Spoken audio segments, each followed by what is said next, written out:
Shalom Aleichem and welcome everyone as we once again have the chance to prepare together for Shabbat.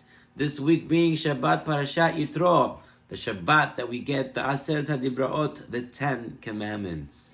In the beginning of this week's Parsha, we see an amazing insight. It says in the Torah, Vayishma Yitro, and Yitro heard. What did he hear? Rashi tells us, what did he hear? What did Yitro hear and come? He heard two things, Kriyat Yamsuf and Umilhemet Mil Amalek. He heard about the splitting of the sea and how Amalek came to fight the Jews. Now, what does it mean he heard the splitting of the sea? Everyone heard about the splitting of the sea. It says in Az Yeshesh, they all heard it.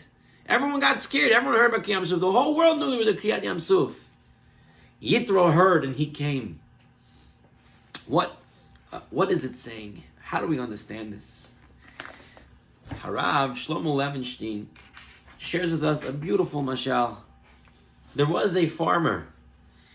He lived his whole life in a primitive village, and he never once saw modern technology. And one day he climbed onto his wagon and he headed in the direction of the big city. And as he approached the city's outskirts, he came upon what he saw and didn't know was train tracks. And he looks down and he sees these pieces of metal. And he says, what's this metal doing here? Look how perfect and straight they are. This is perfect for me to use in my fields, to plow the fields. Why did someone leave them here? There's no houses here. Maybe they left it here to throw them out. Well, my lucky day. I'm going to get them. He quickly got off his wagon, got some of his tools, and he was hoping to get these pieces of metal, the train tracks, off the ground and into his wagon. And he's working and it's really hard to get the train tracks off. And all of a sudden, he hears the train's horn. The train was honking. He doesn't know what this is. He sees something from far away. He hears the noise. He says, what in the world can that be? He's listening. And he says, maybe that's like the music that they played at my wedding. They had these type of instruments. Maybe someone's having a wedding. That's where the lights is there. That's where the music's there. There's a celebration. The train conductor sitting on the train couldn't believe it. There's a man in the middle of the train tracks. And I can't stop the train. What is he doing in the middle of the train? Why doesn't he just get away? And the farmer, instead of running away to safety, he says, wow, this is beautiful music, just like my wedding day. And he starts to dance in the middle of the train tracks. And eventually, the train hits him and continues to go on its way. What happened? Did this man not hear the train? Did he not hear the beeping of the train? No, he heard it. He heard it very well. But he got the wrong message. He thought it was a wedding. It was time to dance instead to run away from the train. The whole world heard about Kriyat Yamsuf. Everyone heard about Kriyat Yamsuf. But everyone heard it. And they got the wrong message. In fact, Amalek thought the message was to come and fight with Klal Yisrael. They heard that Hashem just saved. And Amalek came to fight. And that's why Rashi says it was the splitting of the sea and the fighting of Amalek. Because Yitro said, look what happened. Everyone heard. Amalek also heard. And he came against Klal Yisrael. He got the wrong message. It affected him the wrong way. I better go and join Klal Yisrael right now, because I don't want to make that same mistake. So Yitro went and joined the Jewish people. He heard the message. He got the right message and did the right thing.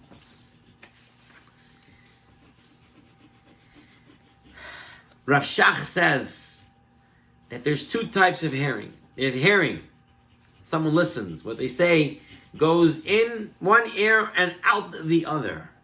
And then there is another type of hearing.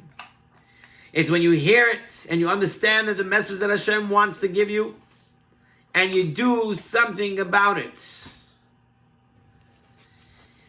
You know how special our ears are? the ability to hear, the ability to understand what we're hearing. Listen what the Midrash Rabbah on this week's parasha tells us. It brings a pasuk from the Navi Yeshaya. The Navi says, Shim'u utchi nafshechem. Listen, and your soul will live. All what you have to do in order to live is to listen. How? This is what Hashem says. Amar lahem, im yipol adam merosh hagag kol gufo lokeh. If a person falls from the roof, his whole body gets hurt.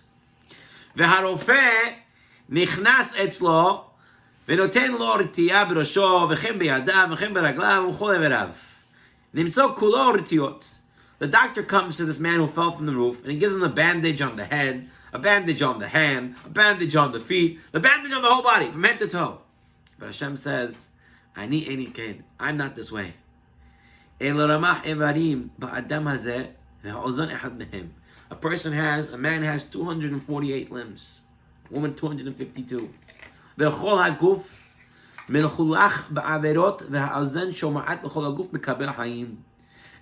body can do averot, the whole body can get in trouble, to get in problems. But if he listens with his ear, he listens with his ears, his whole body can have a refuah.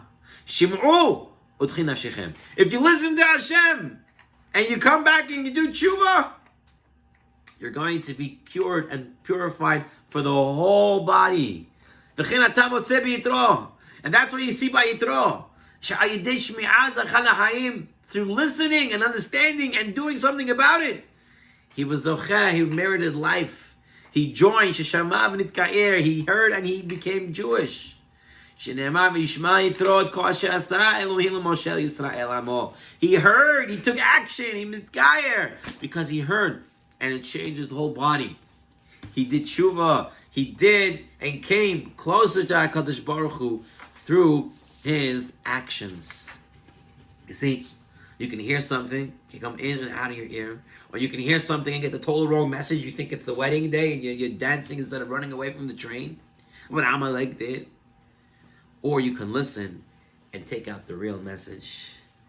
There's a famous story with the Nitziv.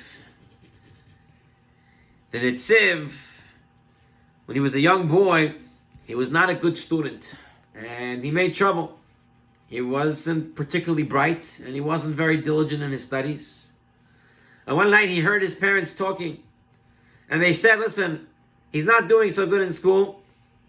It's better to take him out of school and put him to work. Let him become an apprentice, a tradesman. He was shaken up by his parents' words, and the Nitziv vowed to change. With determination, he evolved into a towering Torah giant of the world, who wrote the famous Sefer, the Nitziv. What would we be today if we didn't have the Svarim of the Nitziv?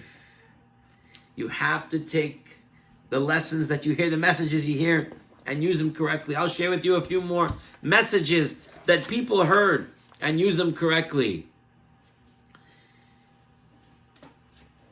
Rav Chatzkel Levenstein, Zecher Tzadik Lebracha, he was one of the greatest influences in his generation.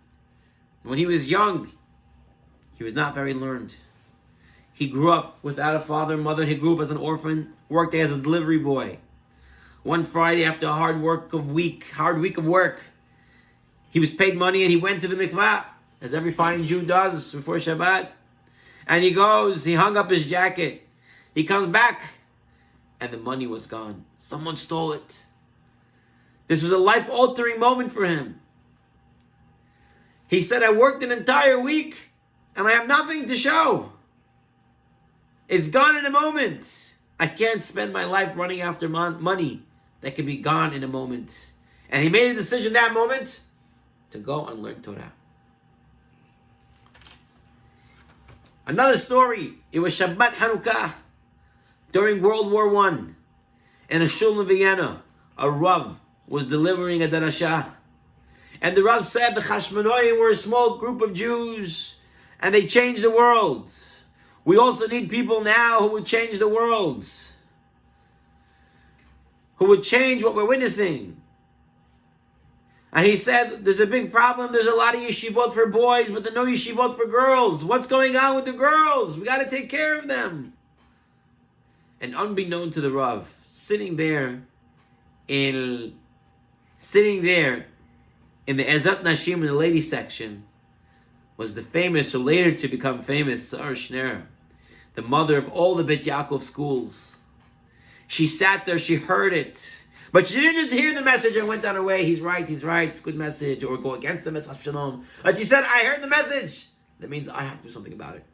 And she went and she started Beit Yaakov, and Baruch Hashem, how many Beit Yaakovs today? Where would the Jewish nation be without Beit Yaakov? Rabotai, we hear something, we got to make sure we hear it correctly. Bil'am was one of those advisors with Yitro. Bil'am was also a prophet. Hashem spoke to him. Bil'am, the donkey, spoke to him. He should have been amazed by all these miracles and change. But Bil'am heard in one ear, out the other, never paid attention to his messages. And on this topic, we'll say one last story. This story is told of a Maggid, a speaker who would come from town to town to give a drasha in front of a crowded shul. He said, the time to do tshuva is now. We won't live forever. Every single member that in this town, we're all going to die. We're all going to go to the next world. And we're all going to have to give an accounting for what we did. And while he's saying this, he sees everyone in the crowd is getting scared, and he's happy that it's going to do tshuva. And one person is just smiling. The Maggid said again, each and every person in this town, we're all going to die. And all Avirot are going to come and they're going to ruin us. We have to make sure to do tshuva now. And he looks again, everyone is crying, everybody is doing tshuva. One person is smiling in the back.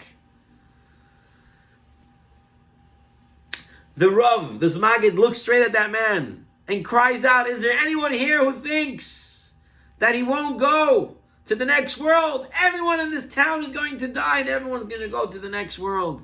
And he sees that person. Again, now he's laughing. The Maggid couldn't believe this. Look at me, how can a person not hear that he has to make tshuva? And he's laughing about it. And he came over to him and said, I don't understand. Everyone is taking it so serious and you're not. The man said, oh, Rabbi, I'm not from this town. You keep saying everyone from this town is going to die. I'm not from here. I'm just stopping by. So this message doesn't apply to me. And that's, unfortunately, the way of many, many people.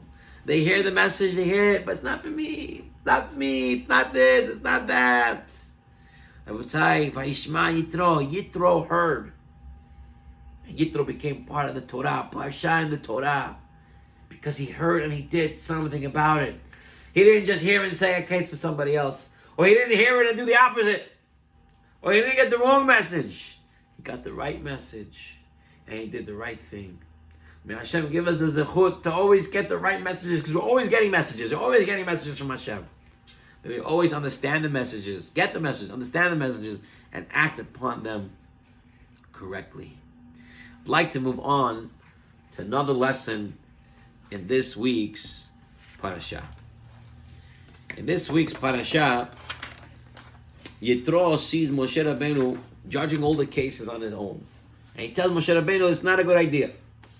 It's lo tov, not good. He tells Moshe Rabbeinu instead we should have many judges and everyone should do it together. And when he gives him this advice, in Perek Yud Pasuk Chav Gimel, he tells him as follows. He says, if you do this thing, and Hashem commands it, then you'll be able to endure. And everybody here, they shall arrive at their destination in peace. Yavo v'shalom. They're going to come to their destination in peace. Now the Gemara in Masechet Moed Katan right at the end tells us there's a difference where you tell a dead person to what you tell a live person. So a person who's alive, you tell him lech shalom, lech with a lamed, lech shalom, to peace.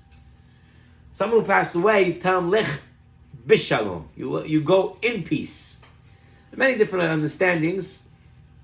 Rav Pam would give the explanation There's a difference between Lech L'Shalom and Lech B'Shalom with the Bet and the Lamed is, the word Shalom means Shlemut, means completion. A person has to complete. A person comes down to this world not to just draw, not to just eat desserts, not just to have a fun time, shashlik and stuff like that, but he has a mission in life. And he has to complete that mission. He has to complete B'Shlemut, complete what he's supposed to do. So when a person's alive, you tell him, Lech L'Shalom. Go into complete. Go to complete. Continue to complete your mission in life. Lech L'Shalom. Go to completion. Go on your way to completion. However, when a person passes away, we tell him, Lech B'Shalom. Go in completion. Go in peace. Meaning, take what you completed, and now you take it to the next world. So interesting here. Yitro is telling Moshe Rabbeinu, if you do what I'm going to say, everything's going to be good. Everything's going to be good. Everyone's going to go B'Shalom. Everyone's going to go in peace. Why you say in peace, B'Shalom, as you tell someone who passed away? Why you say everyone's going to be Lech L'Shalom? Everyone's going to go in peace now. Why is he talking about Olam Haba? So they bring from the Hafetz Chaim. The Hafetz Chaim said, anybody who has money that doesn't belong to him and he passes away, he cannot go to Olam Haba. He's going to get stuck. He won't be able to go to Olam Haba. If a person passes away with money that belongs to somebody else, or he got not correctly, he cannot go to Olam Haba. Harav Shlomo Levenstein shares an incredible story that took place with the great Hasidic master, Harav Meir Permischleiner. Zecher Tzadik Lebracha. Once, the Rebbe spent the Shabbat at the home of one of his wealthy Hasidim. And this wealthy Hasid put a whole part of the house, a whole wing of his home, for the Rebbe. And after Hatzot on a Friday, the Hasid came to the Rebbe and said to the Rebbe, Rebbe, is there anything I can do for you? Whatever the Rebbe asks, I'll be happy to do. The Rebbe said, I see you have a lot of nice horses and cows in your stable. Is it possible that you can give me one horse as a present, as a gift? I want one horse as a present. Can you give me? The Chassid said, Rebbe wants a horse? Take any horse you want. The Rebbe says, listen, I see right there the black horse. Can I have that black horse? Rebbe, can you choose a different horse? Any other horse, just not that horse. The Rebbe says, no, I want that horse. He says, Rebbe, please, any other horse I give you be no problem, but that horse, I can't give it to you. He says, why not? He says, Rebbe, that horse is one of the best horses ever. It does so much work. I can't give it to you. I'm sorry. The Rebbe said, okay. I don't need any other horse. He says, Rebbe, anything else I can do for you? Rebbe says, yeah. Do you have any promissory notes? Did anyone owe you money and wrote a note that they owe you, I owe you? Do you have any notes like that? People who owe you money. He says, I have a whole box full of people who borrowed money and still owe me money. The Rebbe said, can I look at it? Can I take one of them for myself? The Hasid said, sure. Took the box out, all the I owe you notes in there. The Rebbe goes through and he picks one out and says, can I have this one? He says, Rebbe, you want that one? He says, yeah, can I have it? He says, you can have it, but it's worthless. Why is it worthless? He said, the man who owed me this amount of money, he died, and his children don't want to pay me, so I cannot get this money. You can take it if you want. The Rebbe said, you sure it's mine? He says, yes, Rebbe, I give it to you, it's yours. He made a kinyan, he picked it up, he did what he had to do, and now halachically it was considered his. And the Rebbe said, now that it belongs to me, I'm taking it, I'm ripping it up, and this guy doesn't owe any more money.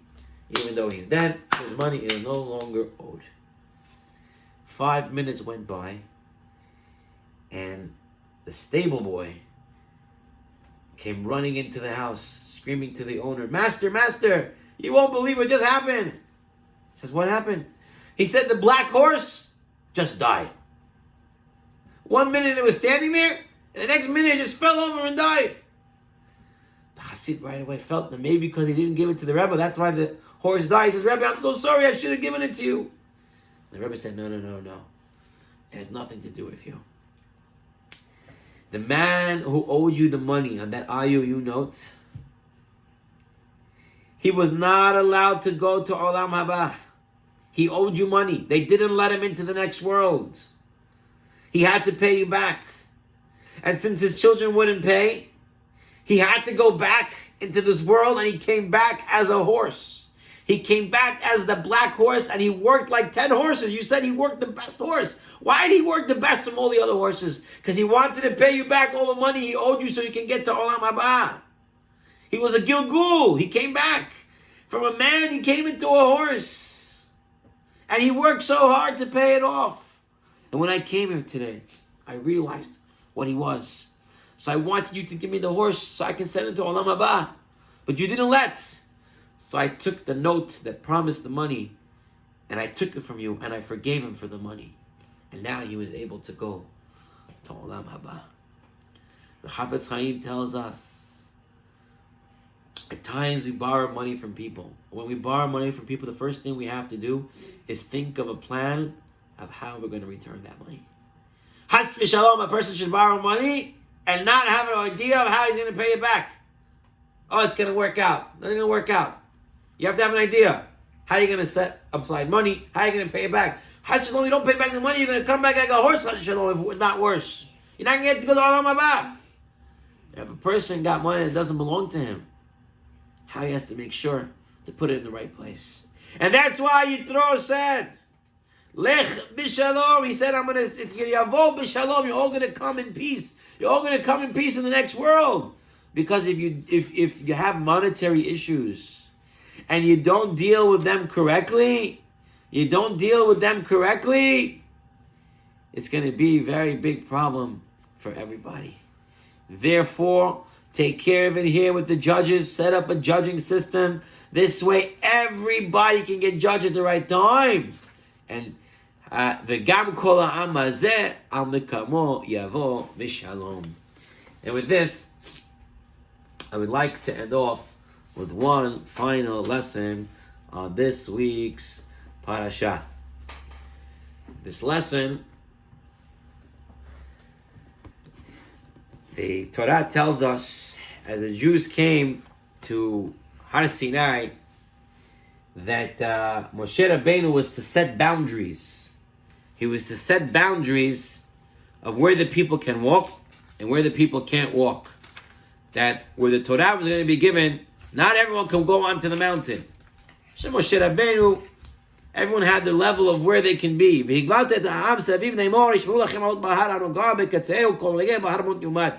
who touches the side of the mountain is going to die. You have to keep a distance. In fact, take a look at the Torah. A lot of the Torah is about, like you see in the Aseret HaDibraot, don't steal, don't kill, don't kidnap, don't be jealous. All these different type of things. There's a lot of don'ts. It once happened that the great Rav Shlomo Zalman Auerbach Zecher Tzadik Lebracha, he took a taxi in Eretz Yisrael, a monit, and he was traveling from his yeshiva in Beit Vegan to his home in Sharei Hesed. And the taxi driver was a Jew, but he was not religious. He didn't keep the Torah and Mitzvot. He was a Hiloni. He was a secular Jew. But not only was he secular, he didn't like the Haredim. He didn't like the religious Jews. And when the rabbi got in, he said to the rabbi, as soon as he started driving, he said to the rabbi, I don't understand you rabbis. You're always making trouble for everybody. They want to let buses ride in Eretz Yisrael on Shabbat, and you're saying no. Why you don't let buses drive on Shabbat? Who cares if Jews driving it or not? Let people live their life. People want to go to the beaches. People want to do things like that. Why are you bothering everybody? Why are the rabbis always making trouble and making fights and protests to keep Shabbat, to keep kosher? Why are you making all this nonsense? Shlomo Zalman settled into the back seat of the taxi, and the guy went on and on about all his complaints. Why do you try to control everything and everyone? Why don't you let us just live the way we want? You're always making trouble for the Jewish people. Rav Shlomo Zalman's face was in pain. And he said, we don't like the fighting, and we don't like when people are not getting along. We hate it. And we wish it would stop. It was quiet in the car for a few minutes. And the driver was smiling as he put the rabbi in his place. And then all of a sudden, the driver came to a red light. And he stopped the car. And right then, Rav Shlomo Zalman said, what? Again? They're not letting us live? Why are they not letting us live? Who do they think they are? They drove a few more stops, and again, the driver's looking at the rabbi. And again, he comes to a red light. And again, Rav Shlomo Zalman says, who are these people stopping us all the time? Why don't they let us live? And the man says, Rabbi, what are you screaming about? What are you talking about? He says, I want to drive. I want to go home. And you're stopping at a red light. Why are you stopping at a red light? I want to live my life. Why is this red light telling me what to do? The taxi driver said, Rabbi, you don't understand? The red light is very important. Imagine there was no red light. All the cars just, everyone would just hit each other. There's no seder, no order. Everyone's going to be chaos. You need to have traffic lights so everyone knows where to go. The street lights save lives. If not for these lights, the road will be a disaster. You imagine how many accidents would happen? Rav Shlomo Zalman's expression quickly turned into a smile. I see you understand the point I'm trying to make. Yes, the street lights tell us how to drive in order that there shouldn't be chaos in the streets and to save lives. You see, the Torah also gave us instructions of what yes and what not in order for the Torah to tell us how to live our lives. It is our job as rabbis to teach the people the Torah so they too can live their lives and they can come b'shalom. They can come to the next world b'shalom. Can you imagine what a crazy society would be if we didn't have the Torah and if we didn't have our rabbis? Look at the hedonistic jungle that lives out there in the Goyish world. Look, everyone's after themselves. Everyone's just technology. People don't know their parents. People are killing their parents. Who knows what's going on in the world? Everybody's only about themselves. They want the next best thing, the next best stuff. Everyone's making up new languages, making up new things. The Torah keeps us in place. The Torah tells us how to live the life. Tells us the red light, yellow light, green light. That's why it's so important that a person learn halakha, that a person knows what to do. That's why it says a person that learns halichot, ben olam haba, he is a son of olam haba. How? Because he learns halichot, he knows how he's going to get into the next world. The driver's face, that smile that he had was gone. And he said to the rabbi with new respect, Rabbi, you win. Rabotai, it's with these three lessons that I wish everyone a Shabbat Shalom. Remember the lesson to listen, to hear, and to act correctly. Remember the lesson that if we don't take care of what we owe, our chovot, our obligations in this world, how do we expect to get into Olam Haba? And remember that everything the Torah tells us how to live our lives, that's the traffic lights of life. It's telling us how to reach our final destination in peace, in completion, in completing our mission in this world. Shabbati mikora beracha, and may Hashem bless us and continue to bless us and all our family with all the blessings that are enumerated in the Torah. Shabbat shalom lekulam.